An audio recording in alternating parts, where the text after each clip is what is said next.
down under, but the tranquility of paradise will soon be shattered by the scream of the racing engine. The players are ready to launch a dogfight on the beach.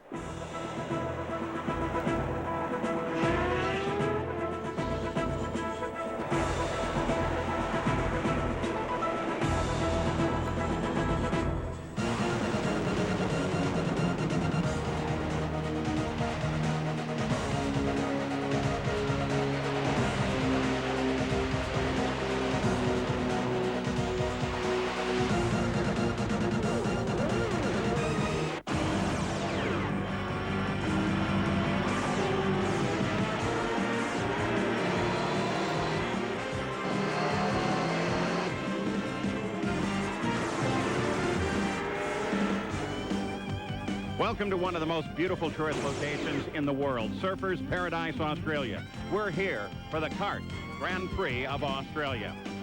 Well, good on you, as they say down here in Australia. I'm Paul Page, and we're here with Juan Montoya and his second chance at wrapping up a championship. But it's a very tight fight indeed. And as a matter of fact, if Montoya and Franchitti finish where they start this race, they'll leave here in a dead tie, and the championship will go on to the last race of the season at California Speedway.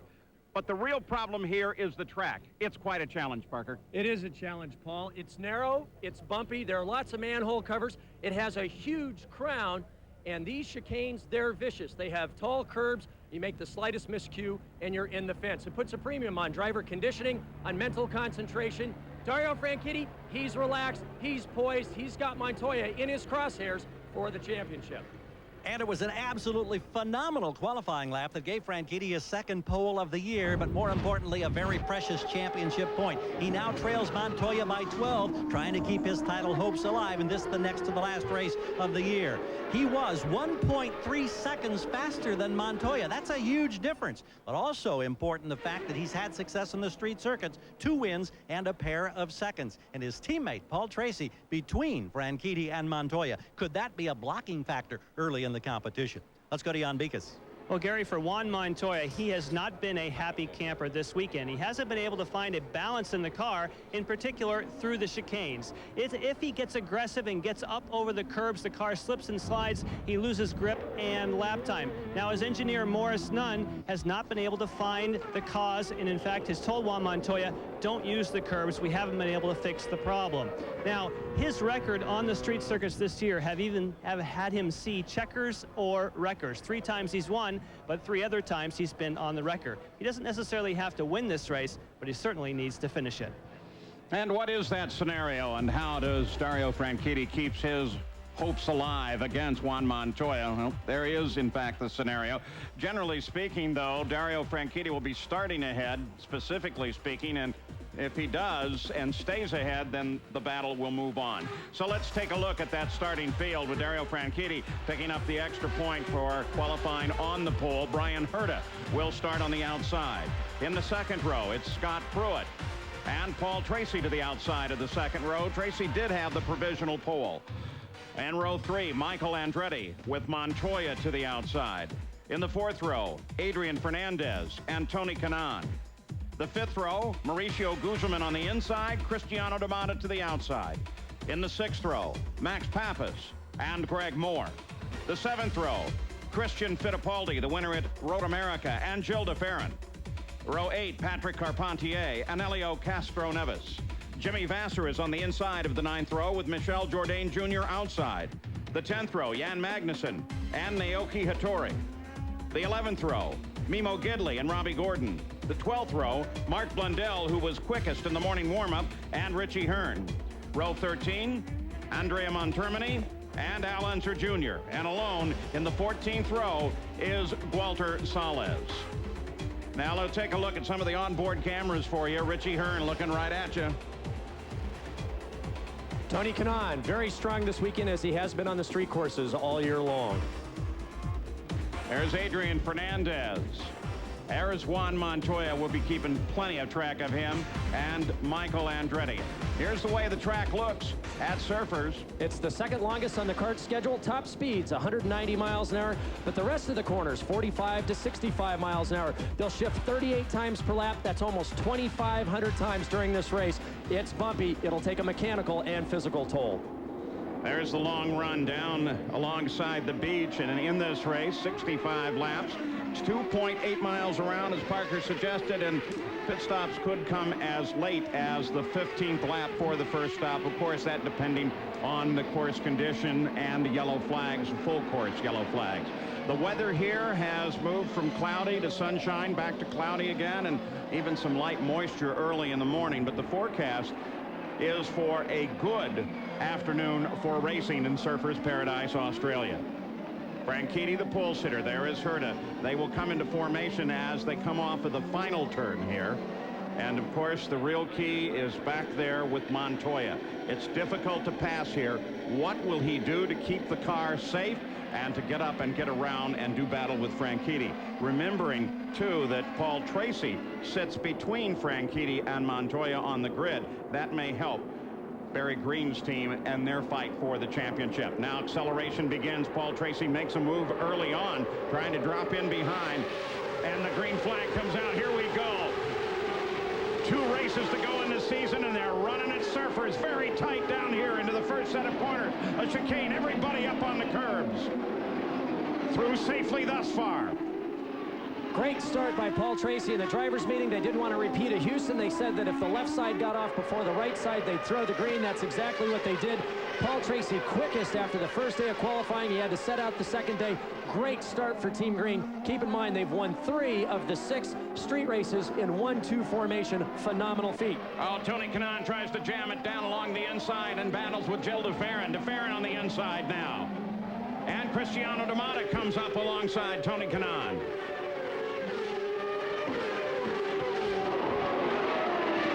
Everyone else safely through there. A lot of smoke coming at the back of Mauricio Guzman's car. He had a onboard fire during the morning warm-up session. They got it put out and thought that they had everything fixed. Let's hope that that's just oil burn off on the header pipes.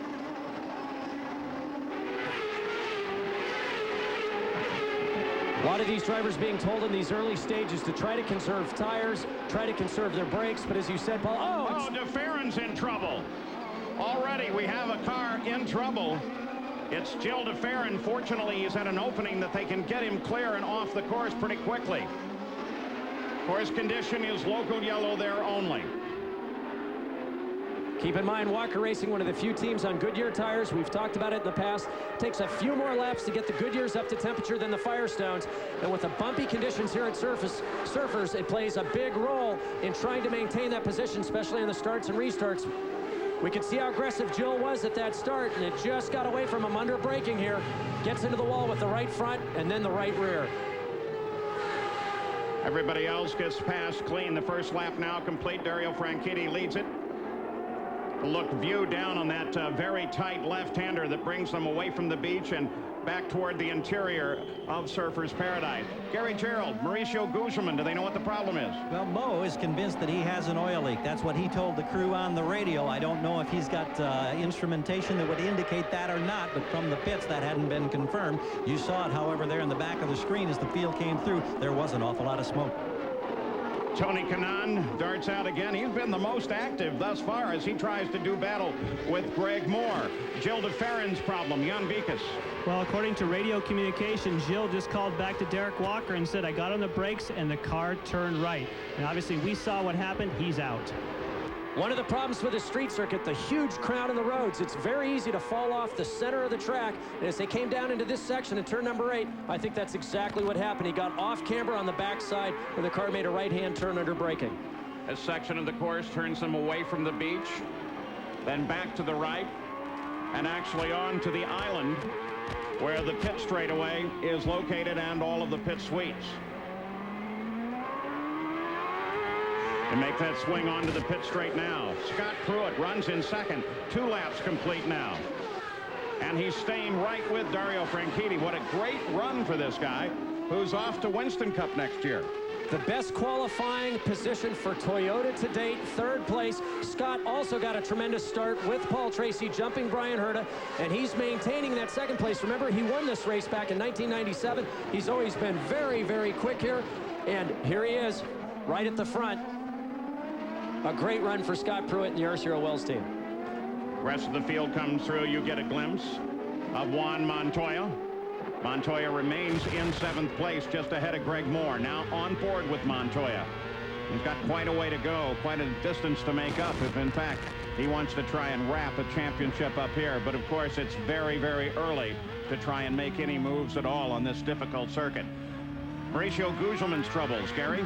Well, we think that he's had to pull off. He called in on the radio that he thought something broke. Then he said, I've lost drive. So it could be gearbox or drivetrain related. Apparently, the day is done at a very early hour for Gugelmin, who started up top 10. Yeah, and with that excellent start, that's sad, sad news for Mauricio Gugelmin and the Pac West team.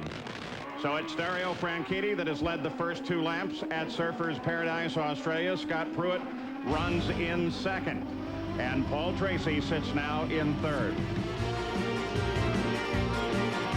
Paradise, Australia, with an onboard fire, Christian Fittipaldi pulls it off the end of the course. This fire started while he was running down the previous straightaway. He recognized it was there and then drove into the runoff area so they could handle it properly. He did a good job there, and it's been a very disappointing weekend for Christian because he was so quick on the opening practice. They went backwards in qualifying. He got it all locked up trying to get this thing slowed down. I think he was probably putting oil out the back as well. Good bit of heads-up driving there by Christian to get it down to a safe place where there were fire marshals. Christian Fittipaldi was running in 11th at the time of this problem. This will be his first DNF of the year. Now, remember, several races he was not on the circuit owing to injuries suffered in a testing accident in St. Louis right after that great win at Road America. Here's his teammate, Michael Andretti. And here's what happened to Christian.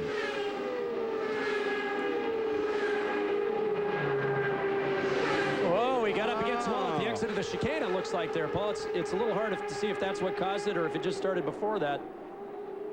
But keep in mind, he was still running for there's a whole group of drivers running for 5th place in the championship, and after missing as many races as he's missed, he's still in the hunt for one of those top 10 slots.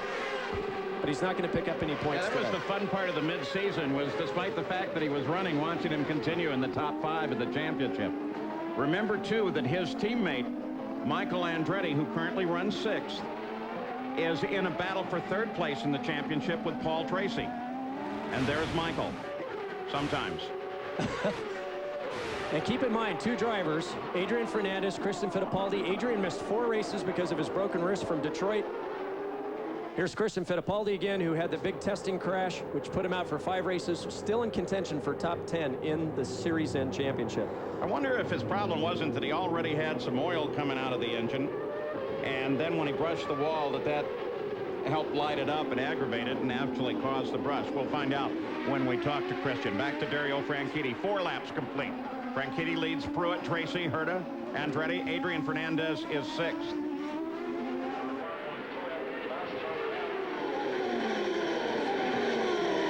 Now, the officials of the race are reporting that this man, Paul Tracy, is going to get a black flag, a drive-through penalty, that penalty being assessed because he passed Bryan Herta prior to the start. Well, there are going to be some conversations about that, Paul, because that's exactly the full focus of what was brought up at the drivers' meeting. They didn't want to have another repeat that if the guy in the front row had fallen asleep or had problems trying to get the power down, trying to get to that green flag, that the rest of the field should have to then do another lap or another 2 laps trying to get this race going. Everyone agreed if the guy on the left side, the pole sitter, got the start and everybody could go with them, that's how they were going to start it. So I think there's going to be some discussion about this. Is it was Bryan Herta that brought the whole concept forward for everyone and saying, look, we shouldn't knock off a start just because somebody isn't there. I'm sure we're going to hear a little more conversation on that. Back with Michael Andretti, Montoya behind him. Well, here's a change.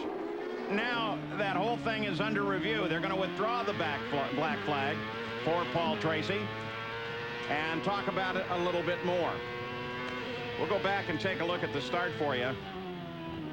Now and watch see Paul what they're Tracy looking at, here. yeah. You can see Paul on the left side of the screen trying to ease his way up in between Pruitt and Herta.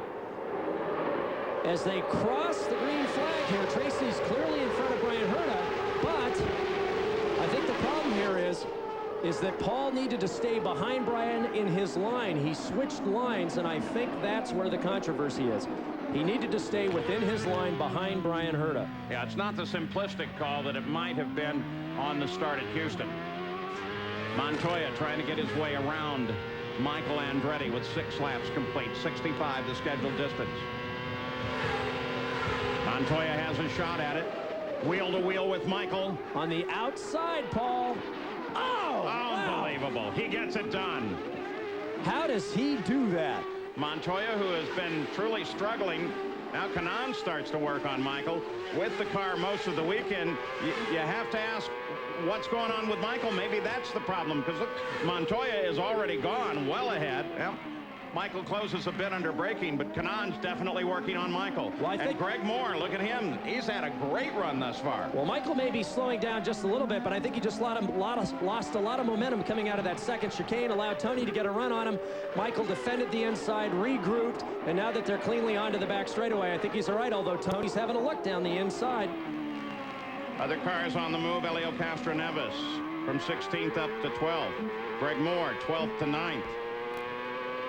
Michel Jourdain, 18th to 13th. There's the start again. Yep, you can see Paul Tracy. I think that's the problem there, is that he's just swapped rows. He needed to stay in line behind Brian Herta in front of Montoya. And as they come to the line, he has passed Brian Herta. You can see it right there. Jimmy Vasser's moved from 17th to 14th, and Robbie Gordon from 22nd to 17th. So the situation for Paul Tracy under review, but they are still considering the possibility of a black flag.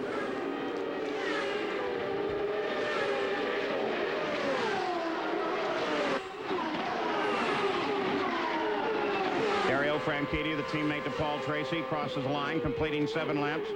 Tony Kanaan still working very hard on Michael Andretti. Jan Beekes, what do you think about that on the start? Well, I think the key issue is that by the letter of the law with the rules, Paul Tracy could not do that. But does a discussion in the drivers' meeting where they all collectively decide that if someone stumbles at the start, if you can go around them, will that supersede what has been already written in the rules? That's the problem. The crews see the replay. They say, hey, in the rule book, you can't jump your row.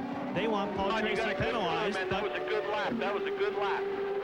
And obviously, that's still under discussion. Which one takes precedence, the written rule or the discussions prior to the race? Well, that's a good point. It actually, I guess the discussions, if accepted, become sort of a supplemental regulation to the whole thing. But it almost seems like in today's world of litigation and close parsing of phrases, that maybe you want them to read back exactly what you're talking about as the new supplemental change. It was not issued as a supplemental. It was just a discussion in which they decided, okay, that's the way we're going to handle it. Andrea Martin, quick spin. They're going to get him started again.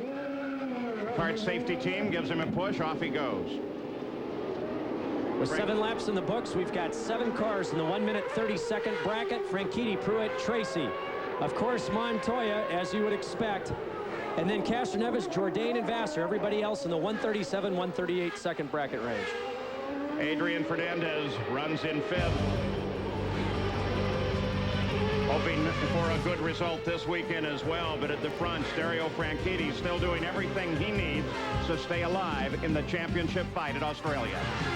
He has led from the drop of the green flag. They are still reviewing the situation in Paul Tracy, currently running 3rd place. A discussion of whether or not he will be black flagged for a drive-through owing to the move that he made on the start of the race. But again, it's in part the result of discussions held before the race on how the drivers would prefer that they handle the start. Juan Montoya has moved around. Yeah, there's some debris out on the front stretch. That looks like a nose calling. Paul, we've got a report that on Helio Castroneves, the nose box cover came off the car, and he told the team in the radio that he couldn't see. They told him back to crack his visor. I don't know if there's another problem or an oiling problem or anything like that that relates to it, but some interesting going on there. It's laying out in the middle of the track. In fact, Montermini just came around it. They do have the course condition flag out just ahead of it. It's a piece of carbon fiber, so it's not like it's a heavy piece that creates a danger, but it certainly could cut a tire down. Well, you know what's surprising? That's the cover that goes over the front suspension, the springs, the dampers, the rocker arms. There's a little slot that it fits into. It fastens on the back, and we could also see the radio antenna. So there's a coax that clips to the bottom, and apparently it's just ripped all that apart, laying out on the main straightaway there. And if he's complaining about visibility, would that be turbulence that's being created by what would cause that? Well, that's a good question. I don't know if that case had come up. Keep in mind, the drivers are sitting low enough that they can barely see over the nose of these cars. If it started to creep up until the coax let go, that could have been his visibility problem. It could have done other damage as well. The coverage being provided here by Channel 10 Australia. And we ride with them as they continue to watch Adrian Fernandez in 5th place. Franchitti, then Pruitt. What we're paying most attention now is that target car sitting right behind Fernandez, because Montoya is trying to clip off yet another position. Here's the front of the field. Pruitt's still hanging on pretty good. That's the battle of the power plants. All right, the Paul Tracy situation. He still sits in 3rd, still under review. Gary Gerould, what do you think? Dennis Swan just came running up to talk with Tony Cicali and Barry Green. We got a radio transmission that there was a violation. A drive-through penalty may be instaured. The lobbying continues. I don't know if that's the final definition or not. We are told now there will be a black flag for Paul Tracy. Huge. I'm not even sure how to address that one, because certainly my understanding was that could happen. It's the switching from side to side that I'm sure cemented his fate.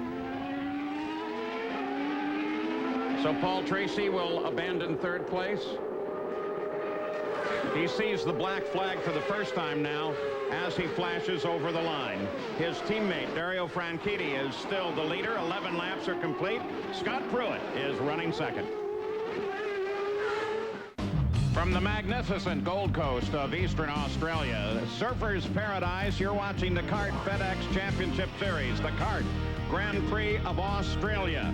And when the teams arrived here, it was a very close points fight indeed, and almost predicted that the season would go on to the final race of the season, the 500-miler at California Speedway. And $10 for lunch? Back on the magnificent Gold Coast of Australia, nothing has changed since we last left you. Dario Franchitti is still the leader. 18 laps are complete, and now we're to the point where some are beginning to think about their first stops, and the first stop of this race is really quite crucial, both in placement and how effectively you get it done. We expect Tony Kanaan in for one. We've seen a number of other teams start to make preparations. Montermini's Dan Gurney's All-American team has already set the tires over the wall, and so very shortly pit road will become the center of focus. And keep in mind, races have been won here in the past simply because of the speed of the pit crews. It's difficult to pass here on the track unless the driver in front of you makes a very large mistake. So there's a lot of pressure on these crews to try to get that pass done in the pit lane. Looking back from Tony Kanaan to Greg Moore. Gary Gerould, they're a little bit tight for the stops here, aren't they? Paul, it's a tremendous difference from the last race at Houston just 2 weeks ago. At Houston, the teams had the luxury of a 45-foot long pit box. Here, it's just 34 feet. They've lost 11 feet from what they had the last time around. Much narrower, much more congestion. If everybody comes on the same lap, or if teams are in proximity to each other, when they do come on the same lap, it could be very, very interesting to say the least. Also waiting now, the crew for Mark Blundell, for Richie Hearn, for Robbie Gordon. They're all laid out, ready to go. Al Unser Jr.'s Penske team is laid out, and they've laid out equipment for Jimmy Vasser as well. So next lap around, we expect quite a few cars to make the turn onto pit road. The highest ranked among those would be Tony Kanaan, though, who currently sits in 7th place. So we watch Dario Franchitti. It's so difficult to see when he's going fast on these street courses. He is so smooth, so precise. He's been able to get better mileage than just about anyone else with the minimum lap times, and we're watching it once again. He's just barely clipping the curbs, trying to take care of the car. We've had a few suspension failures this weekend where the drivers have crashed the cars onto the curbs and had a failure. Tony Kanaan on the pit road out of 7th. Scott Pruitt's team, he currently runs in 2nd, has also made preparations for his arrival. Smooth and routine thus far for the McDonald's crew.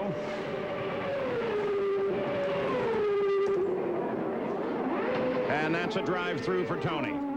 Waiting, Dario Franchitti should be in on the next lap. We have no information on Montoya and their plans. Scott Pruitt certainly will be in from 2nd place at the end of this lap. Robbie Gordon completes his stop. Mark Blundell completes his. Vassar is away. Richie Hearn. 50 miles an hour, the speed limit here on a curved pit straightaway. Montoya has chosen the absolute last pit at pit out.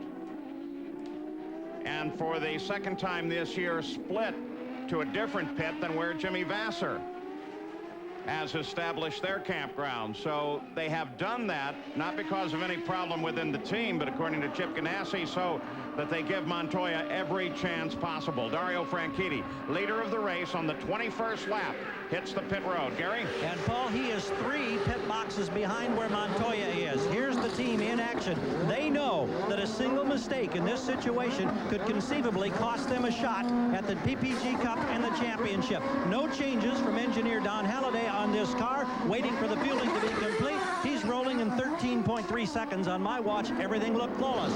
Jan Beekes. And Gary, for Scott Pruitt, he was in and out in 13.1, a little bit slower, but he actually got his work done because he's in an earlier pit. Michael Andretti gets away. Cristiano D'Amata and Helio Castroneves both in the pits. Looked like Castroneves was cocked a little sideways and a bit away from the fuel hose when he came in, Parker. It actually was a great crossing. They had to hold Scott Pruitt just an instant. As Cristiano crossed, they put Cristiano in his pit box sideways. Car into the barrier, one of the players' cars from Team Forsyth. The broken wheel for Patrick Carpentier.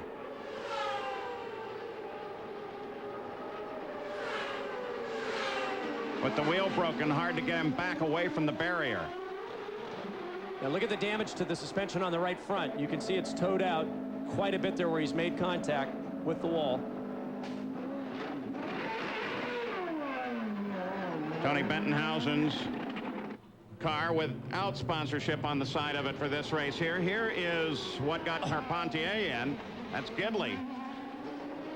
Went over to the right. Now they're trying to get Carpentier around. Here is Montoya with a lot of action going on all at once. Montoya on the pit road. Gary?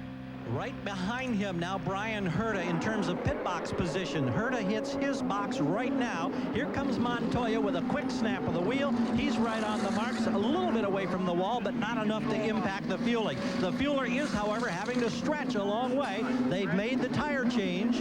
No other changes we've seen on the car at the moment. Herta gets away clean. Here's Montoya rolling. Adrian Fernandez assumes the lead of the race, but now his crew is laid out, waiting for Fernandez to come in. 22 laps of the 65 are complete.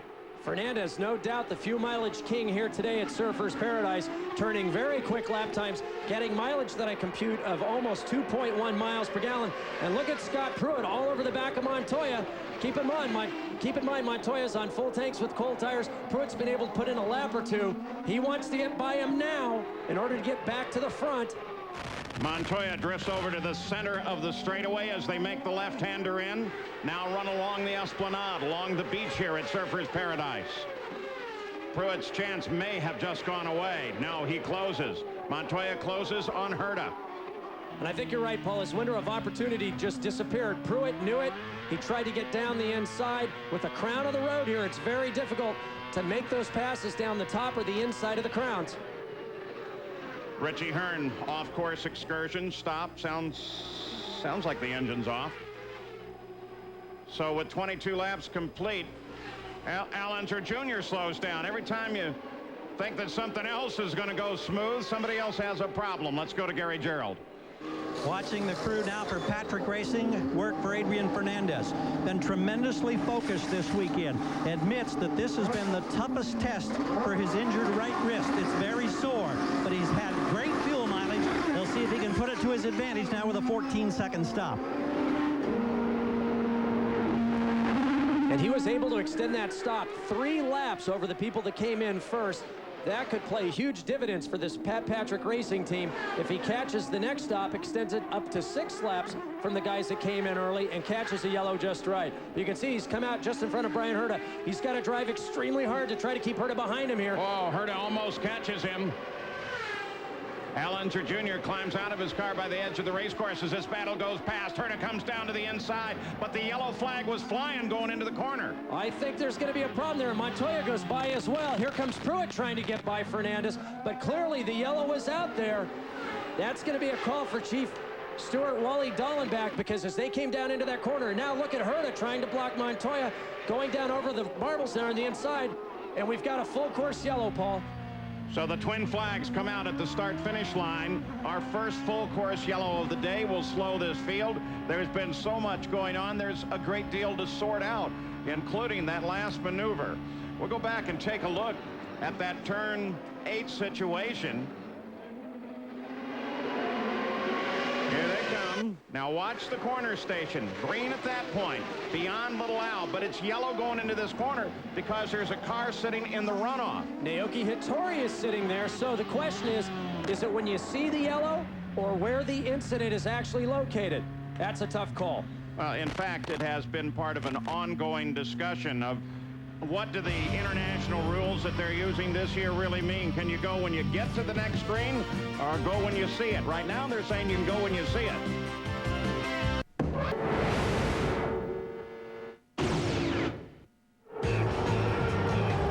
Our first Toyota Spotlight focuses on the strong finishes of Team Green this season. In Toronto, the duo capped their first 1-2 finish. And then Detroit yielded the same outcome when Franchitti passed teammate Paul Tracy to lead the team to the finish line. Then at Houston, it was Tracy's team in victory lane as he built a 13-second lead over the field to help Team Green celebrate its third 1-2 finish of the season. And Dario Franchitti currently sits in the top spot under the full course caution. And a lot of analysis is going to take place here by my good friend Parker Johnstone as we figure out whether or not that might have been a violation. The rules are interesting in that regard on yellow flags. Now, don't forget, NASCAR Winston Cup coverage, the Winston 500, Talladega Super Speedway. The Goodyear blimps have been flying for 75 years, but this is the first Goodyear airship in Australia. The Spirit of the South Pacific is the 7th in Goodyear's fleet of blimps. There are 3 Goodyear blimps in North America, 2 in Europe, and 1 in South America. We're going to say Talladega, well, that runs Sunday, the 17th of October, 1 o'clock in the afternoon. For more, log on to ESPN.com, part of the Go Network, go.com.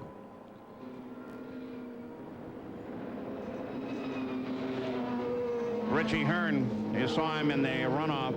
Now, what was the situation, Jan Beekes? Well, let's find out. We'll put you out, Richie. Well, we had the gearbox go. Started making some really loud noises in second gear, particularly, which you use almost every turn here. And I could see some smoke coming out the back, so maybe leaking gearbox oil, and then finally it just destroyed itself. Now let's talk about Toyota. Scott Pruitt's up there running strongly in second place. You were running well this weekend. What has changed? Well, these guys have done a really good job, especially at TRD. They've worked all year and gotten the motor better and better each time we go out. And right now the engine is power-wise, it's right up there. It has a handicap in its size a little bit, but right now it's a pretty quick motor. We're not leaving losing anybody on the straights, that's for sure. All right, sorry you didn't get to use it longer. Thank you. And what Richie's referring there, Paul, is that the size and the weight of the engine, remember, if it's a large engine, it's got a higher CG, makes braking and cornering a little bit more difficult. But as I said earlier, the Toyota engine is pumping out a lot of horsepower. They're going down these long straightaways fast. I think all year long we've all agreed that the Ford's probably got the most peak horsepower. The Honda's had the best drivability, probably been the best overall engine package. Mercedes is struggling, especially on the street courses, with drivability. But the Toyota is coming fast. All right, Dario Franchitti reassumes the lead of the race under the full course caution after furious pit action. He is followed by Bryan Herta, Juan Montoya, Adrian Fernandez, and Scott Pruitt. Gold Coast, one of the Australian Air Force FA-18 Hornets, part of the air show here. It has been a terrific weekend. Now, here is that yellow flag situation.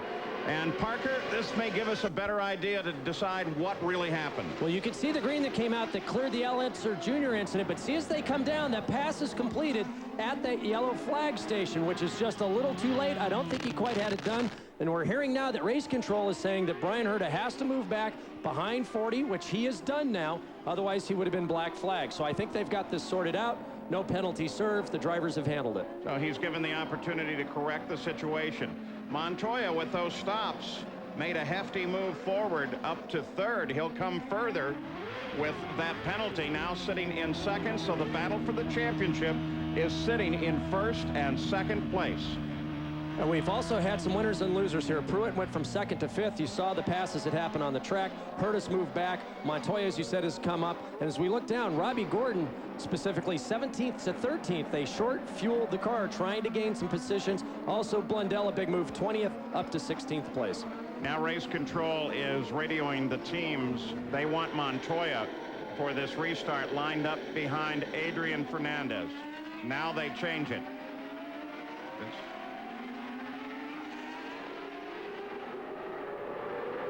We're going back to green.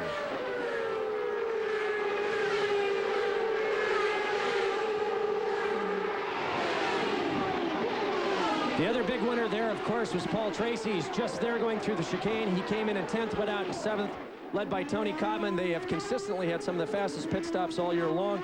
Paul now moving his way back up to the front. Remember, he won the last race in Houston. He's very angry, which usually motivates Paul a great deal, and he is on a tear.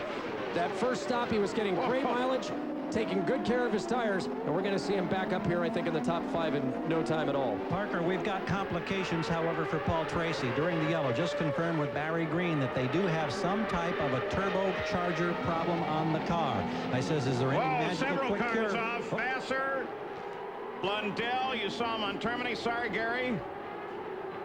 This might necessitate another full course caution. They're in a That's in the same place we saw that last yellow when Hattori was closer to the bottom of the screen there on that runoff road. It's the same thing we've seen in the past. And in fact, it's a full course caution once again, this time on the 27th lap. And to just clarify, absolutely, as they came back to the green flag with Montoya in second ahead of Fernandez, that's exactly what the race officials wanted. They needed to get Herta, as he already was, down into 4th place. Now the situation that's brought out this second full course caution of the day. And here's the problem with this corner, Paul. If you get a good run off someone coming off this second chicane, you try to outbrake him coming down into turn 3. As I've mentioned several times now, the crown of the road is very steep. You pull to the inside to try to outbrake them. The car can bottom because that crown is so steep. The wheels lock up. You can't get slowed down as much as you like. And what you find is an incident just like this. Now you can't get turned or stopped. There's no place for the guy on the outside to go. He's trying to make it into the corner. Unless he takes the escape road, both of you end up in the fence. Let's take a look at it and see what happened to Mark Blundell and Jimmy Vasser. It looks like they're going to be able to get both of these going, and it looks like Mark's okay too. I think they've both stalled their engines here. They're going to try to get them bump started. Jimmy's only got one manpower on the back of his car. Here's what set this situation up. Okay, this is Montermini. This is coming onto the back straightaway, back in turn number 4. Now the corner we want is the one prior to this. You can see all the patchwork there in the oil drive from the earlier races. They've got Jimmy Vasser now back under power. Again, the coverage coming to us from Channel 10, the host broadcaster here in Australia. And we follow them as best we can. But with Jimmy Vasser back up at speed under the full course caution, Dario Franchitti is the leader of the race. Montoya is second behind him. Then Adrian Fernandez and Bryan Herta. Australia, the green flag has just come out. 29 laps are complete. Franchitti leads it. Montoya is right behind him. That's the battle for the championship. Looking a little deeper in the order, Paul Tracy currently runs in 7th place, Gary Gerould. We get back to that turbo problem. Barry Green indicated that it was something that showed up on telemetry. Paul also is feeling it in terms of the car's performance. No magic cures. They just hope it doesn't get any worse. Jan Beekes. Well, Gilles de Ferran, we saw you go out of the race early, and you said on the radio you hit the brakes, you just turned right. Yeah, I really don't know what happened. We had a fantastic start. I think from 14th we're probably up to 8th by that time, and everything was normal up until then, and I just wasn't even close to Greg in front of me. Touched the brakes and the car just turned right. I had no time to correct or anything like that. Now, some of the guys have had trouble with the crowns and the roads. Could that have been part of the problem? Yeah, I mean, we know that there is crown and there is bumpy there, and we've been going around there since practice, and I didn't have a problem. I know where the crown is, a little bit more to the left. It's quite a bumpy there, but one of the things that conceivably could have happened is because first lap the car is heavy, the rear pressures, tire pressures are low, as the car could have bottomed out and locked up the rear end, but really a little bit at a loss to explain it right now. All right, we'll see you in Fontana. Thanks. Okay, thank you. Tony Kanaan got around Greg Moore. You saw that. Here's the interval to 2 at the top of the order, 1st and 2nd. Here comes 3rd place Fernandez. Brian Herta with Scott Pruitt all over the rear wing of his car. Back to the front.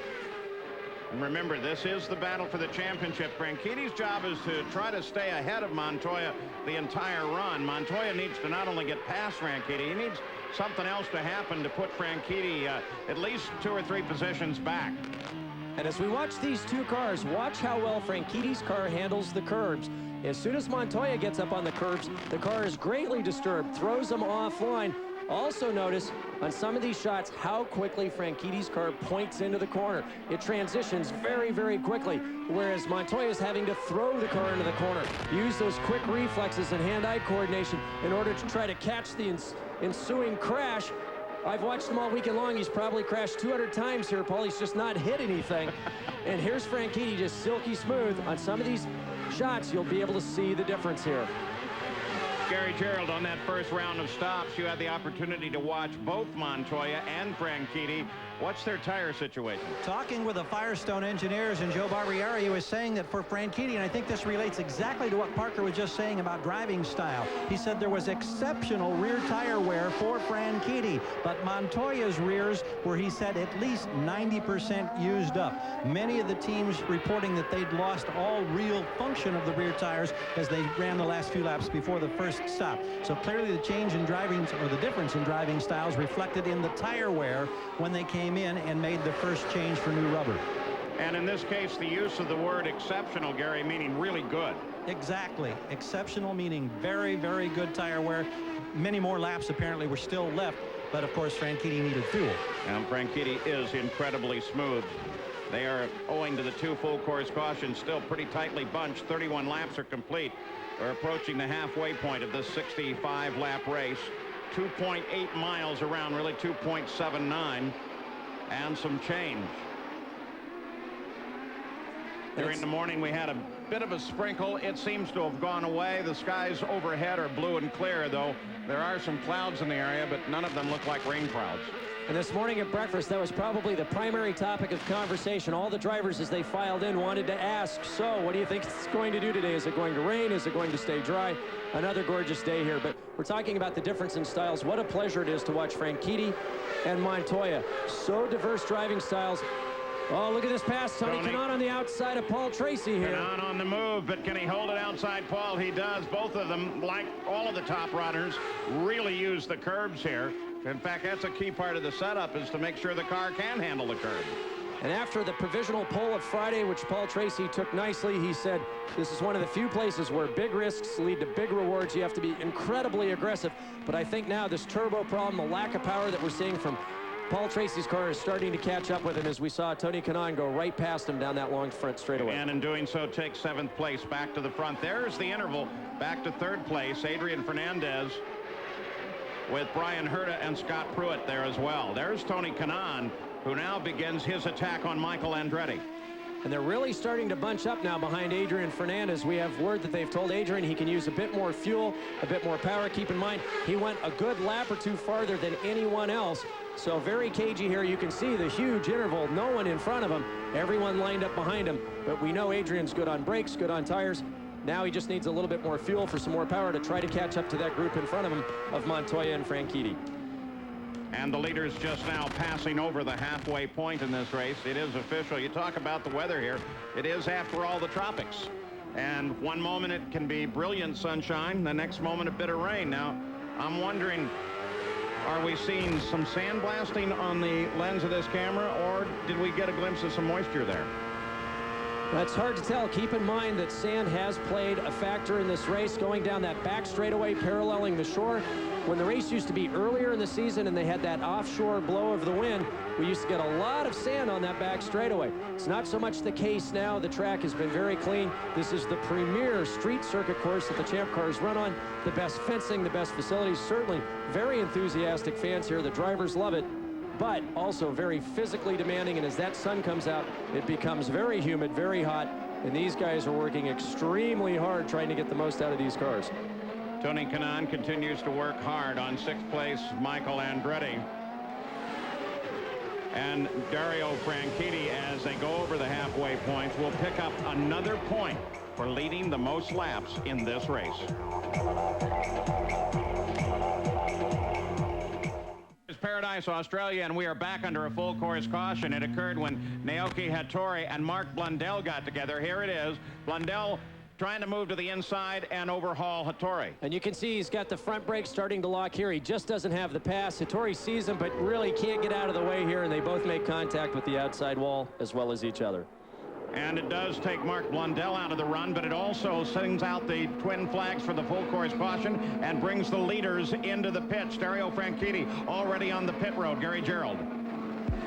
Crew waiting and watching for him. This has just become a three-stop race as far as these guys are concerned, unless we get an exceptional amount of yellow. The distance to go. We watch the service for Franchitti. His teammate Paul Tracy pulls in right behind him. He's got Brian Herta in front of him. Franchitti's on the move first. He gets away clean, protecting the lead. And Fernandez rolls by and may have picked up a spot in the pits. And Montoya loses ground.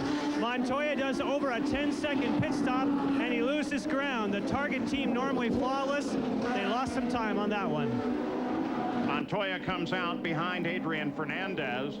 Then Brian Herta and the rest of the gang out behind Montoya. So on that stop, somewhat costly to Juan Montoya, despite an excellent pit position down at the pit exit. Franchitti continues to lead. If you're lucky. Catch a nap, and then it's Sunday Night Football. The Washington Redskins take on the Arizona Cardinals. Coverage begins with NFL prime time at 7:30, 4:30 Pacific. Back at Surfers Paradise, Australia, 36 laps in the record book with the stops. Max Pappas assumes the lead. Dario Franchitti now second, followed by Fernandez and Juan Montoya, all owing to pit stops. And let's go back and just review what has happened there. We start with Jan Bikas. Well, updating the Juan Montoya situation, he made a 10-second pit stop, which should have been able to keep him in position, but the crew is incredibly frustrated down here at the moment because for some reason, Juan Montoya did not come into the pits right behind Dario Franchitti. For some reason, Dario was about 300 yards ahead of him, and therefore that gives you a huge advantage on pit road. Normally, when you run in second spot, you stay right on the gearbox of a guy, trying to keep as close as you possibly can down pit road. It almost shields you from the radar detection for your speed control, but for some reason Dario did something to get in front of Montoya, and that's why he lost the spot. And sometimes when those full course yellows come out, you'll lay back a little bit, let the tires cool down, maybe have a conversation with your pits, and I think that maybe Dario caught Juan Montoya by surprise by ducking into the pits. He had dropped back too far, and as Jan just said, boy, that cost him a lot of positions. And maybe, who knows, if this comes down to the end of the year, the championship itself. As we show you the race recap, Jimmy Vasser has been moved to the back for the pit speed violation. Look at the dirt and debris on the back of Max Pappas's car. Michel Jourdain Jr. has also issued a penalty running over a hose while on his pit stop. 36 complete. The course, for the most part, clear of debris from Mark Blundell's car. And we should be going back to full chat racing here shortly. Paul Tracy was also able to pick up a spot on that last stop. He's now up to 8th place. He swapped places with Tony Kanaan. And as we look through, Robbie Gordon, they made a short fill on our first stop, which jumped him up a bunch of places. They did a full fill on that stop, but now Robbie runs in 13th spot. Great pit strategy from that team. The Max is going to bring the field back to the green flag. Green flag is out. Here we go again. Start of the 37th lap. Good start for Pappas. Fernandez right stuck there with Franchitti. Montoya right behind Fernandez.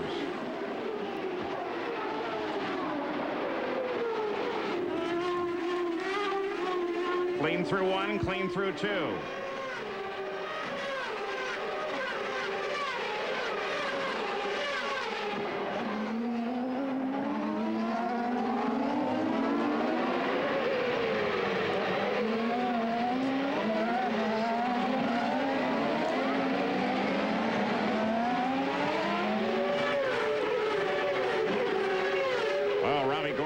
Pitches the back end as he comes off of that corner. Max Pappas now begins to pull away. Remember, though, last pitted on the 21st lap. Wonder how that sequence is going to make a difference as we go to the end. Well, there's some interesting strategy here. Max Pappas can't get more than 7, 8, or 9 laps farther before he'll have to come into the pits. But then he'd be back on sequence for the end. This might be some brilliant pit strategy. Don't forget, only 2 races ago, Max had his first podium finish of his kart career, a 3rd at Laguna Seca. He finished 4th at Houston. He's definitely on a roll, very confident. He's very happy with the Rahal team. This might be some very, very good strategy for Team Rahal and Max Pappas. Well, in Bobby Rahal, when you want to talk somebody who can figure out how to get cars to the end of the race and play the game, he's a master at it. Keep in mind, the rest of these cars now will have to come in about lap 57 or so. That'll only leave 8 laps to the end. They'll only short fill their tanks. I can guess that they won't put new tires on, but at that point, Max Pappas would be on a roll.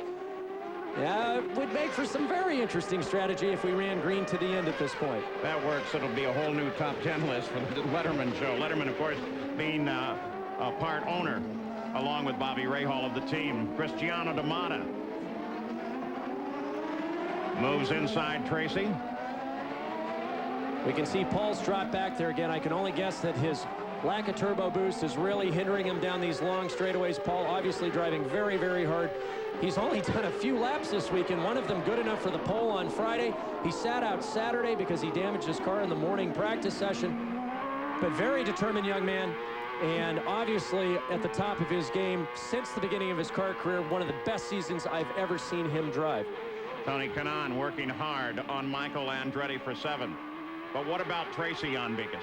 Well, I was told by a Honda representative that where Paul Tracy is having problems is the low end of the power band. The turbo actually overheats, and that gives him problem on the low end. So if you can't get off the corners well, that will slow you all the way down the straightaway itself. That's got to be tough. Not just tough, frustrating for a Charger like Tracy. What's interesting about it as well is, remember, Tracy is in the battle with Michael Andretti for 3rd place in the championship. But we could see Tony Kanaan working on Michael Andretti very, very quick on the way in and through the corners. Not quite as fast coming off. We've seen this all year long from Michael Andretti. Make sure that he's absolutely dead consistent coming off the corners. Therefore, you can't get close enough to outbrake him at the end. Gives up maybe a little bit of time on the entry and mid-corner. Tony Kanaan, remember, his first pole came earlier at Long Beach, has been very, very good at all the street circuits. He and his engineer, Diane Hall, working very, very well with this McDonald's drive-through crew.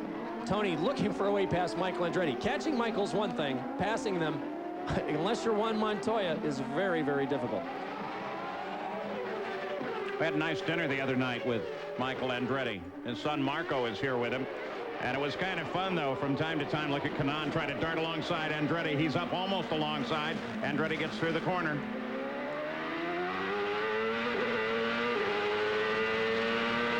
But it was fun hearing Marco talk about racing, and especially talk about his racing with his dad, and almost as if he really prefers that his dad stay in the grandstand.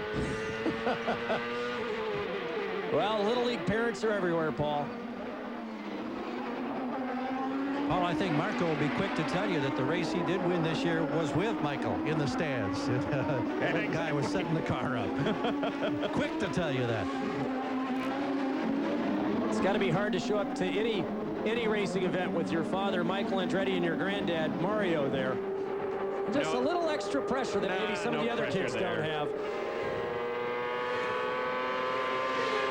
Back on board, Kanaan works on Michael.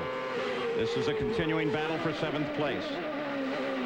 And as you mentioned, the championship fight for 5th, 6th, 7th, 8th, 9th, 10th, even down to 11th and 12th is so close between Pappas, Fittipaldi, who's now out of this race, Fernandez, DeFerrin, Moore, and DeFerrin's out obviously as well, Vassar, Brian Herta, and Tony Kanaan. It is wide open for that 5th through 10th position in the championship. Look at Cristiano D'Amata now pulling up into the back of this fight. His first time at Surfers Paradise. Also struggled through the weekend. Went into the second qualifying with a very good car. Had mechanical problems. Look at him take a look down his old Indy Lights nemesis there. Knew that he had a very good race car. They just couldn't get the laps they needed to out of it to put him up a little farther. He thought he could be close to his teammate Scott Pruitt. And now he's worked his way back. You can see Paul Tracy there behind him, still in the picture, still in the hunt. You know, it's funny the way you said that. Cristiano D'Amata, his first time ever at Surfers. It certainly is. That's accurate. He is a rookie this year, but what about Montoya? Every place he's gone. I mean, he's Rookie of the Year 5 races ago. Everywhere he goes, he is, in fact, a rookie, and yet he looks like the longest established of veterans. And I've just kind of given up thinking about that a little earlier in the season, because most people, you think, like Tony Kanaan here or Cristiano D'Amata, they've got a history in Indy Lights. They've seen most of the ovals, most of the street and road courses. And as you said, wow, look at Tony Kanaan working both sides of the mirrors, coming down the pit straightaway. But for Juan Montoya, it doesn't really seem to make any difference. Short oval, super speedway, street course, road course.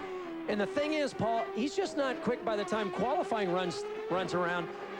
From the 2nd, 3rd, 4th, 5th lap of the very first session, he is always right at the top of the charts.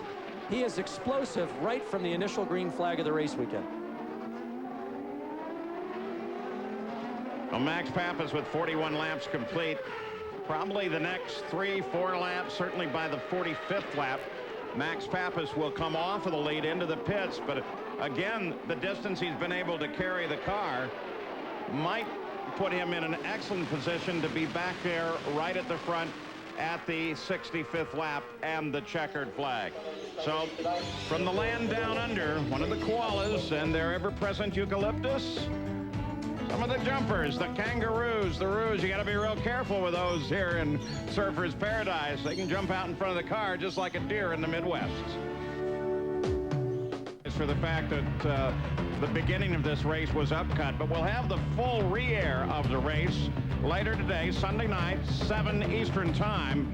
The full cut of the Surfers Paradise, the Kart Grand Prix of Australia, and that will be followed by RPM tonight on ESPN2. And they'll give you the full rundown, not only on the day here, but everywhere in motorsports. On board with Juan Montoya, currently 4th. Max Pappas is the leader. 43 laps are complete. We expect Pappas in 3 laps. He currently has an 8-second lead over 2nd place Dario Franchitti. And then once you get to Franchitti, it gets very tight. Franchitti, then Fernandez, then Montoya. That's Fernandez just ahead. Right behind Montoya is Herta, Pruitt, and Michael Andretti, Tony Kanaan, and Cristiano D'Amata. And Tony Kanaan's been the center of most of the action all of the way. It seems like he's working on everybody. There's the leader, Max Pappas. Kanaan most recently has been battling with his best friend, Cristiano D'Amata. And that fight's back at 8th place. There they are. There's Kanaan working on Michael Andretti. Michael's teammate, Christian Fittipaldi, out early with a fire at the back of the car. And now the report coming from the course marshals here that Jimmy Vassar in turn 1, pulled off the course. When he went by here at the end of the pit out, you could detect that there was something wrong with the power plant. It was definitely off song, Paul. Yeah, some smoke at the back of the car as Jimmy Vasser climbs out on another less than satisfactory weekend for Jimmy. And historically, what happens at this race is as we get towards the final laps, gearboxes, engines, driving mistakes all of a sudden come to the forefront. All heck breaks loose, and there's a huge shuffling in the order. Just look at the amount of oil, as you pointed out before, on Max Pappas's car. Look at that rear wing. A lot of these cars are being beat very hard as we were on board with Montoya. My hand got sore just watching. They'll shift 2,500 times. The drivers in the cars take a huge pounding over these curbs. The motors are stressed from the low RPMs coming off all these tight corners to over 190 miles an hour down these long straightaways. There's the yellow for Jimmy Vasser's car in the protected area, off driver's right on the course. 6 DNF for Jimmy Vasser this season. And here's how Jimmy Vasser's day came to an end. Just past the pits, Gary Gerould mentioned that the engine was off song when he got here, and then in the first turn he just pulled it off. Max Pappas due into the pit shortly. In the race itself, he started 11th, has worked his way to the front. And Paul, we've got another car that just passed our position at start-finish that's also off song. We think it's Greg Moore in the 99 car. It's either a broken header or some other problem, but it sounded just like Jimmy's car did when he passed here. Parker, I'm going to have to confess that may have been Moore going by that I heard the first time, and not Jimmy Vasser, because it was right down in that same area when Vasser did pull off. But definitely a problem for that blue car, and I think it was Moore. And look at Max hustle that car, Paul. He is on it. You've got to do your outlaps and inlaps just as hard as you possibly can. And if this plays out for Team Rahal, what a great call on pit strategy. Max Pappas on the verge for so long. Can he do it here today in Surfers Paradise? This place has broken hearts. It's also been the cause of triumph for a lot of drivers. Well, and if the racing gods owe anybody a win, they certainly owe it to Max Pappas. Remember the result at Michigan in the 500-mile race when he had it won right down to the very last lap, and then it went away for him. On pit road, the leader, Max Pappas. Jan Beekes? And you can just feel the tension down here. This is what the crews live for, a green pit stop when you're in the lead. They may not necessarily need all the fuel. They'll need most of it, but that might save them. Yes, in fact, I see the fueler looking around, waiting for the signal that all the fuel that they need will be in the car. Tires are done. The all-important fuel. Oh, there's a miscue. There was a definite miscue. Max Pappas lost time there. 15.7. And with the vent and with the air jack, there was some sort of miscommunication, and that may have cost them. Looked like the vent started to pull first and then looked back and jammed it back in. By the way, on Greg Moore, they're now reporting that he is slowing. He's come off the track and is into the pits. And Jan, I think you're right. That should have been a time stop. They only had 19 laps to go at that stopping point to get to the finish. Unless he goes to full power and is using fuel at a huge rate, which is even at the bottom of my charts, he should be okay. So that miscue, we'll have to see how that plays at the end of the race. Hopefully without the same result as we saw earlier at Michigan for the 500-miler. So Dario Franchitti resumes the lead of the race ahead of Adrian Fernandez and Juan Montoya, but of course everyone else, with the exception of Pappas, due for another stop. And I think that stop will come around lap 55 to 57, Paul. According to my calculations, it should be a 4, 5, 6 second splash and go, because they'll only have about 8 laps to go. I would be surprised if they change tires. This is going to put it all on the shoulders of the pit crews. The drivers can't make any mistakes. These cars are immaculately prepared, but as we've said, they take a real pounding here. And usually, at the end of this race, all kinds of very strange things happen in the closing moments. Just down from our position here, a very frustrated Greg Moore climbs out of the car, his 7th DNF of the season. So Franchitti, with 47 laps complete, is back at the front. He's already scored the point for leading the most laps in this race and continues to stay in the championship fight ahead of Montoya. We've been away, and it's enormous. Juan Montoya trying to chase and fight locked up the brakes and went head-on into the barrier. The championship fight will go on to the final race of the season at California Speedway. Remember Houston, his problem there? Came around the corner and there was a car already stopped on the course, interestingly enough. He tried to lay that one off on Chip Ganassi, the car owner, who climbs down from the stand because he had not jumped on it right away with the radio. But in this case, it's all Montoya. The car sits empty. Montoya already away from it, and Parker, here it is. Well, you can see it's pretty simple there, Paul. He got a little wide. You can see the marbles on the track there. Montoya's had problems all weekend long going down escape roads, using the most of the runoff. He hasn't hit anything until now, but he just got in too hot. He locked him up, and when they're not turning, they're not steering. This is just the break everyone else needed to come into the pits for that last stop. So with 16 laps to go, Montoya is out, and Chip Ganassi walks away from the pits. Jan Beekes. And the situation for Juan Montoya, they had just called him on the radio and told him to go up on fuel and go for it. They had realized it would not be a timed event. They were going to have to stop, and they decided to turn up the wick. Unfortunately, that wick went up too fast too soon, and we saw the result. He was trying to work hard with Adrian Fernandez. Now, you'll notice the flag's out all the way around because we've just gone to a full course caution. And that's coming at a very good time, I would think, for everyone that does have to stop. Well, it is. It's almost perfect timing here, Paul. They've got 26 laps to go. It's going to be very close on fuel. We'll see if they change tires. Leader is in. Gary? He obviously knows that his rival has made a huge mistake. Now this crew has got to be flawless, and Franchitti himself has also got to be flawless. Service, routine, new rubber, lots of fuel. He's gone way ahead of anybody else. Terrific stop. And for Adrian Fernandez, he also had a clean stop. I don't think he's going to be able to catch Franchitti, but he may be able to keep his position. Brian Herta gets away.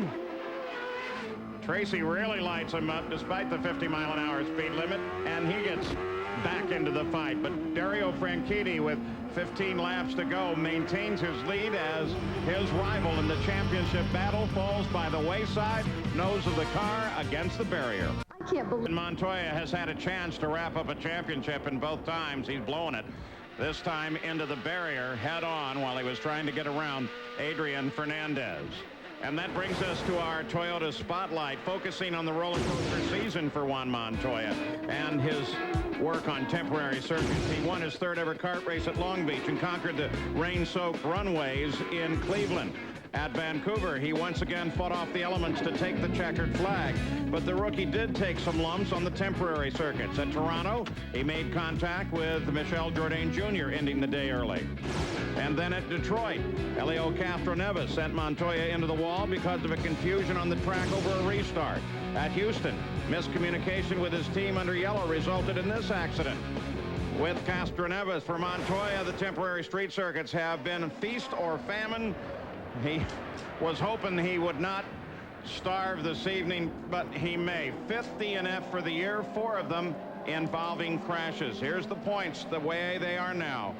Montoya will finish, if they finish this way, with Dario at 205 to 200. Paul, this day has had a little of everything for everyone. I'm so surprised watching the maturity that he has demonstrated all year. These past 2 races, it seems like Montoya is now having trouble handling the pressure. But when we came into Houston, we saw how relaxed he was. He thought he was going to get it sewn up there. Dario was actually quite on edge. We've seen a reversal. I have not seen Montoya make so many mistakes as they have this weekend, and Franchitti has been relaxed. He's been calm. 4 of his 5 race victories have come on street courses. He is the king of the streets. Can he do it here again today? But of course, the race still with 14 laps remaining, a considerable distance, and the fuel game is still very much part of it. What with Max Pappas's out of cycle stop. Gary Gerould, where are they going to go with that with Franchitti? Well, we're with Kim Green, who can tell us, did you get the fuel that you wanted on this last quick stop? Yes, certainly. We're okay on fuel. We'd certainly like to save a bit more if we could. We're hoping this yellow lasts another couple of laps because it's a touch close. Still 13 laps to go, and we'd like to get around the guy in front of us. We hope he has to stop, so there's still a little bit of racing left in this one. Yeah, when you see a situation where you're #1 contender for this championship, now assuring that it's going to go to the final race of the year, there has to be elation here. But is there any problem trying to control that elation and make sure that you take nothing for granted? Certainly, I'm trying not to think about anything except getting through these next 13 laps. Some strange things happen in motor racing, and we'll look at it when we get to the last lap and hope that we come out of here in leading the championship. Nerves on edge down here with Team Green. Thank you, Kim. Let's go to Jan. Well, for Adrian Fernandez, they got all the fuel that they needed and said fuel will not be a concern for the end of the race, but they have another concern. Adrian said just before pitting, he thought that the engine sounded a little bit different than it had done prior. According to the telemetry, the Ford power plant is fine, according to Patrick Racing, but they have a bit of concern and are wondering what might happen when we go back to green. And we should be going back to green very shortly. Currently, it's Jan Magnussen that is at the front of the field. 52 laps complete, 13 laps remain, and the battle for the win is still up. Still under full course caution. The Goodyear blimp is one of the most famous corporate icons in the world. The airship, the Spirit of the South Pacific, is the 7th in Goodyear's fleet of blimps. There are 3 Goodyear blimps in North America, 2 in Europe, and 1 in South America. Well, Jan Magnussen is leading the field. He'll take them back to the green flag, but Jan Beekes, he's not going to be able to take them all the way to the finish. No, he's not going to be able to unless for some reason there was a whole lot of yellow. Right now they say they cannot make it. They would have to pit on lap 61. And we are going to stay with you to the checkered flag, the exception of a lengthy full course caution, as they come back with 13 laps remaining. Magnussen, can you imagine how he feels, Parker, sitting in the front of that mess? Well, but imagine he's got Franchitti and Pappas behind him, and Pappas had turned a lap prior to this yellow a half a second quicker than anybody else in the field. He's going to have his mirrors full. Green flag, we're back to racing. Franchitti tries to make his move early and put Magnussen between him and Max Pappas. He gets it done.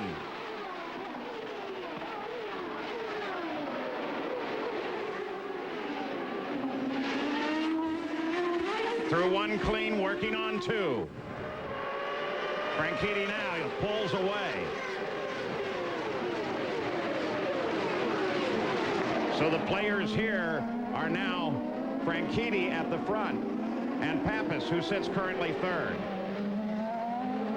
Watch what happens as they come out here. Everyone's getting bunched up behind Michael Andretti. Watch Kanaan, Tracy, D'Amata. It's going to be a good race back here.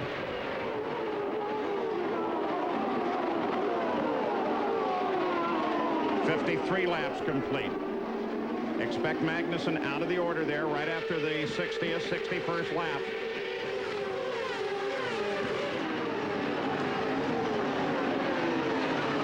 Tony Kanaan, Cristiano D'Amata, Paul Tracy still at one another. Gary Gerould, Juan Montoya.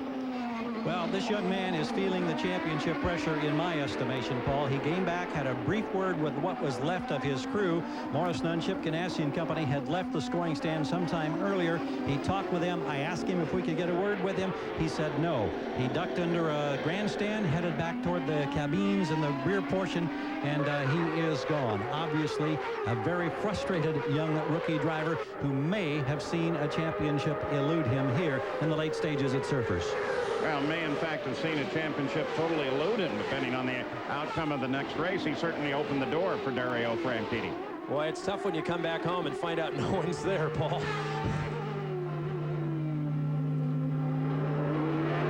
On board Fernandez.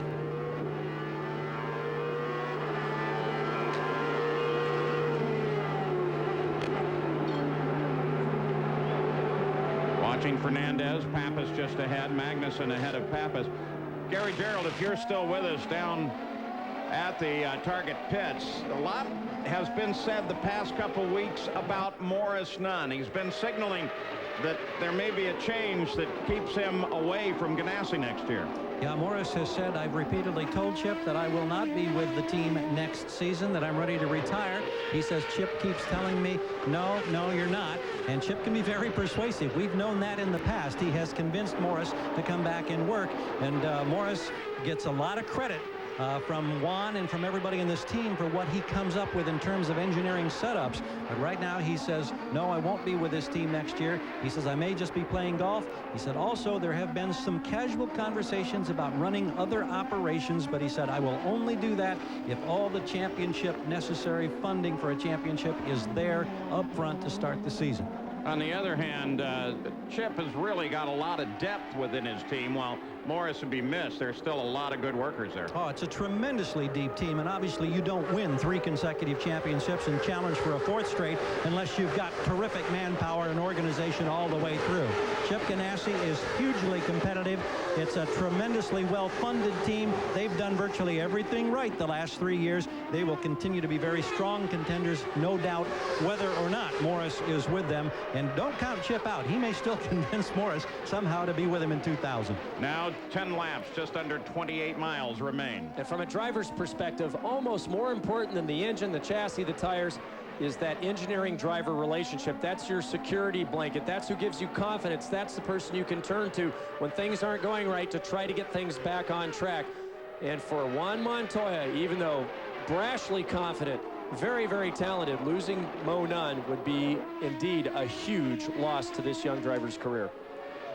Franchidi's not able really to get away from them, including get away from Magnussen. He's given that car a good ride. Of course, he's a little bit lighter. He should be into the pits within 6 laps. And that'll turn the battle into first place Franchitti, followed by second place Pappas, and third place Fernandez. That, too, though, can change if something happens relative to full course yellow. Though you don't imagine Pat Patrick, the owner of Magnussen's car, ever wanting to give up track position, so he's going to run that car until it has to come into the pits. Absolutely, because you don't know if they can get the right brake, but still, no matter what happens, they will lose track position with this group, certainly. Dario Franchitti slowly pulling away now.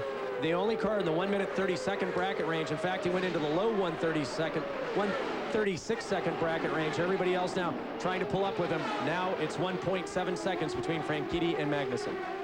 And Jan Vikas, when you're talking Pat Patrick, he's one of the founding owners in this series. He's been around as long as it has. He really knows how to play the game, too. Well, he does, and that's why you have 2 cars. And they simply decided at Patrick Racing that, okay, we have Adrian Fernandez, Jan Magnussen. Let's just take 2 different strategies. We will pit Fernandez, we'll leave Magnussen out, and we'll just see what happens. That way, whatever happens for the race, you've got both those 2 bases covered. There is Fernandez, currently 4th, will come to 3rd when that stop is made. We've had another car pass our position with the engine off song. We don't know if it's header, turbo, but certainly in these closing stages, as I've said before, gearboxes, engines, even drivers now start to fade, start to make mistakes. Things happen at this point in the race. Parker, that may well be Montermini. His car is said to be running rough. Race control, in fact, wants him to pull off so that they don't have to do a full course yellow for him in the event he couldn't get to a safe place. Montermini drives for Dan Gurney. Gurney's pit is directly across from our booth position, and that crew is out and over the wall. All-American racers ready to give service to Montermini when he gets around. But now they pull the equipment back away from the wall. At least they pull the tires back. The refuelers remain out.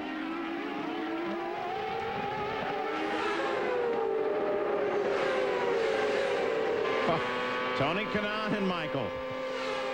Oh, yeah. I was wondering there for just a minute. Sooner or later, you got to step on that middle pedal.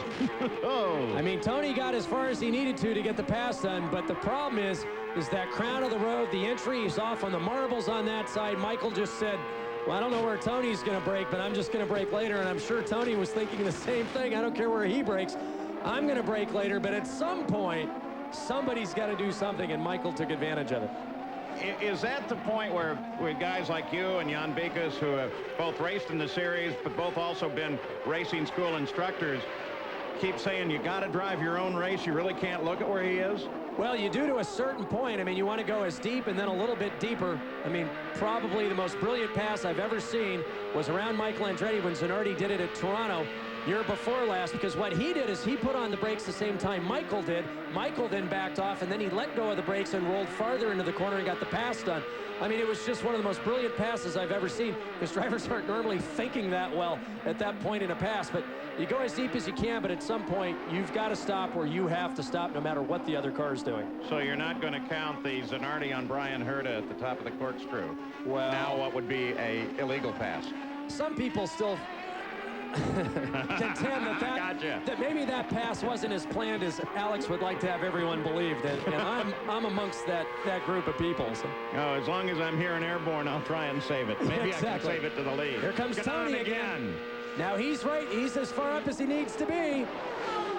But does he have the angle? Not there. Michael's playing fair. He's letting Tony come all the way up along the inside, but the problem is you've got to turn back to the left there. He just doesn't have the angle. Michael's leaving him looking at nothing but curbing and grass, and Tony just can't get far enough in front to muscle Michael back out of the way to get back on the racing line.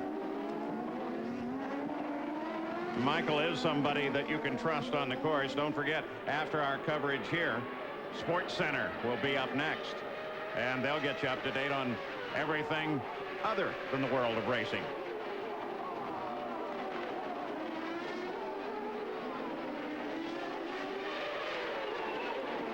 Oh, teammates here, Paul. Oh, and look at that. He got very uncharacteristic. He had Scott Pruitt, had Cristiano D'Amato looking in his mirrors, and Cristiano missed the turn-in point. Scott slipped by.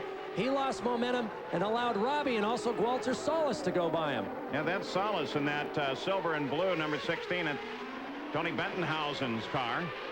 And look at Robbie Gordon. Whoa. Pruitt locks him up. Robbie Gordon's right there. He's got the momentum. He'll take advantage of that if he can. Robbie Gordon darts in, darts out. They both break through this corner. Solis stays with him. Robbie said this is the last race for the Swift chassis. He'll be in the Eagle at the next race at Fontana. He said, hey, it's a show car. I don't care. You can see him clip the tires there. Walter Solis just playing it nice and cool, laying back a little bit, waiting for these two guys to get in trouble. Great bit of racing there. Unbelievable. And can you believe they are fighting this hard for 9th place? 6 laps remain in the run. Franchitti's still the leader. Magnussen still in second. We had a report from Cristiano D'Amato that he was having problems with his brakes, which would explain the problem there. But still, I think Scott Pruitt just caught him looking at the wrong time. Montermini did bring Dan Gurney's Eagle into the pits, and then they retired the car. Montermini out. Was in 15th at the time. Robbie Gordon trying to get another charge on Scott Pruitt.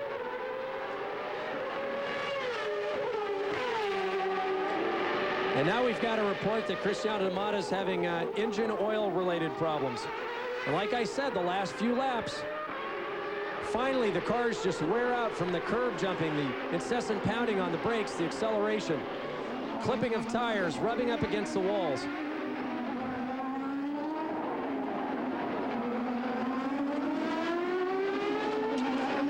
Well, Pappas finds himself in an interesting situation here with 6 remaining. He's behind Magnussen. He certainly knows that Magnussen's going to have to pull off and pit, but still he's got to race him because he can't let Franchitti get too far away. And according to Jan earlier, we should see Magnussen come in on this next lap. They were planning about lap 61.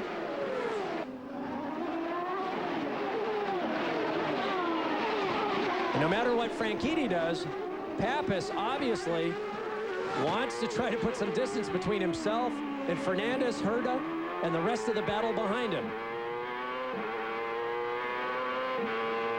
Kanaan and Michael remain at it.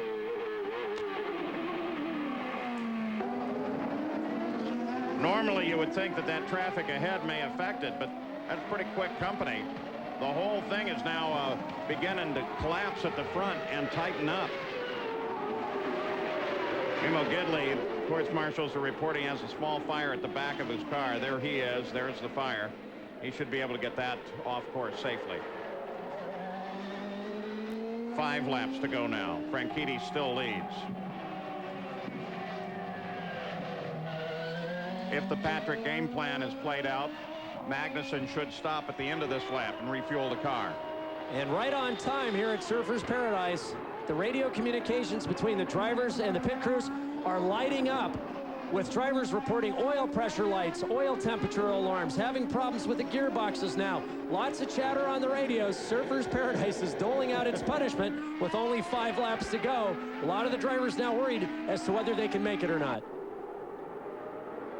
Just saw the interval between Dario Franchitti and second place Magnussen, who keeps out after coming across the line at the 61st lap.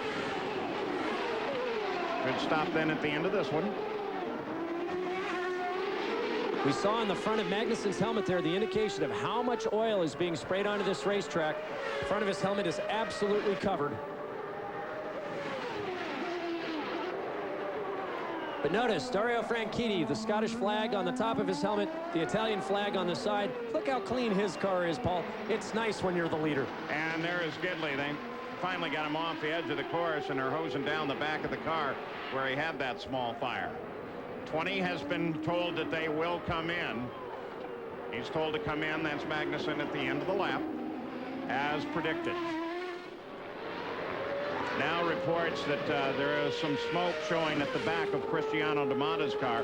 Remember, he had fallen back, and Parker had speculated of a problem in the engine department.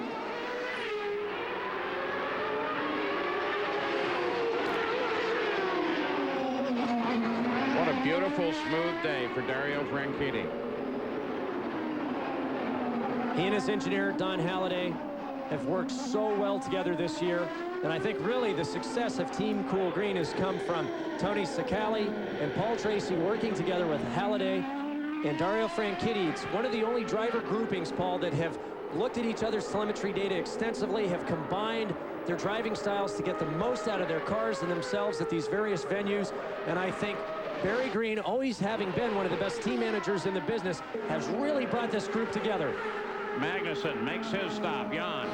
Yeah, and Magnussen will bring it to a stop, and of course the crew will work absolutely as fast as they can. It won't take very much fuel, but he's going to lose a lot of ground out on the racetrack itself.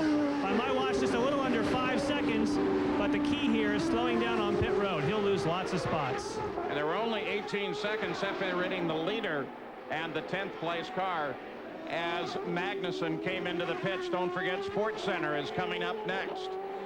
We have 3 laps to go. Franchitti is still the leader, but now Pappas moves to second. Fernandez comes up to third. Then Herta Andretti. Max Pappas, he would have set another stare on the podium. Second place would be his best finish yet in the CART FedEx Series. And look at Paul Tracy. Yeah, look at all the potential that's sitting there. Herta, Andretti, Kanaan, Tracy, all right together, and all for position. And remember that Tracy Andretti battled for third in the points.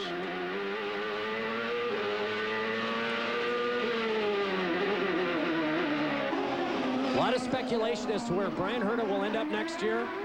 He's raced so well these last few races, but right now he doesn't know where he'll be for the next season.